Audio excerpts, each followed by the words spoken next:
Barka da zuwa Umar India 24 TV. Ku danna subscribing, sannan ku danna alamar ƙararrawa domin sanar da ku a duk sanda na ɗora waƙa ta. Rahmatullahi ta'ala wa barakatuhu, barkanmu da safiya. Kamar yadda muka muku alƙawari cewa ranar Laraba yau kenan za mu kawo muku Isar So kashi na 50, to insha Allah yau da karfe 8 na dare za mu sako muku shi a tashar mu ta Bakor TV mai albarka, mai faɗakarwa, mai nishaɗantarwa, sannan mai ilmantarwa. Ku ci gaba da bi.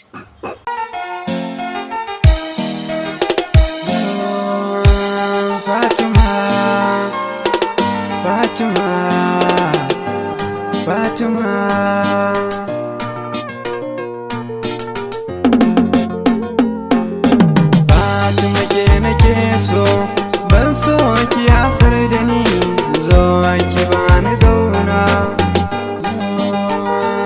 Fatima, Fatima, Fatima.